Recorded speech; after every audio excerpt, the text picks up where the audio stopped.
সকালে উঠে দেখি এক লম্বা এক তেলের লাইন। ওমা, এ কি অবস্থা দেখি।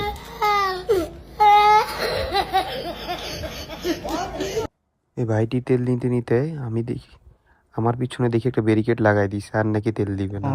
পিছনের লোক দেখি সব মাথায় হাত। আমি তো বেঁচে গেছি, তাও 200 টাকার হলেও তেল পাবো। তারপর কি, মনে মনে খুশি হয়ে একটু করে আস্তে করে সামনের দিকে আগাই গেলাম। পরে দেখি এক ভাইকে ঢুকতে দিছে ব্যারিকেড দিয়ে। আর এই ভাই তো বোতল নিয়ে আসতে, যদি একটু তেল পাওয়া যায়। মন্ত্রী মিনিস্টারে ফোন দিতেছে। তারপর চাচা তেল টেল নিয়ে মহা খুশি, মুচকি মুচকি হেসে আগাচ্ছে।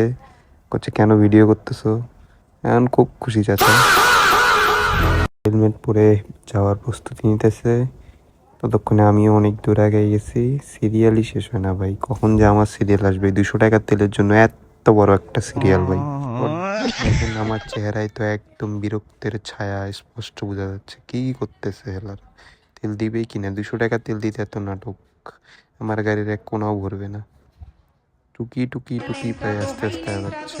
পরে আমি পিছনের ওই ভাইয়ের সাথে ডিল করতেছি, ভাই 500 টাকার তেল দেওয়া যাবে কিনা। এই তো আমরা বড় বড় চোখে আমার দিকে দেখতেছে যে না, 500 টাকার তেল সবাই 200 নিতেছে, তুমি কেন 500 নিবা? যাই হোক, 2 নম্বরই ঘাটে থেকে আর পাইলাম না।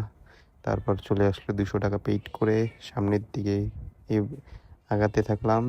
অবশেষে আমার সিরিয়াল চলে আসলো। গাড়িটারে আগায়া ট্যাঙ্কিটা কেবল খুলবো, সবাই গাড়ির দিকে চায়া আছে। তেল নিতেছি না সোনা।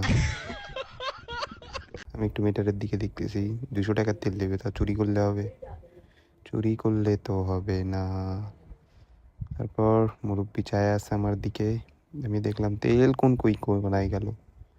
মুরব্বি বলতেছে, তেল কি দিল? কারণ আমার যত বড় গাড়ি, তেল এক কোনায় চলে গিয়েছে। তারপর কি দুঃখ ভরা মনে পাম্প থেকে বের হয়ে গেলাম আর কি। এই দেখেন, 1 লিটার তেল কোনো মতে কাউন্ট হয়েছে।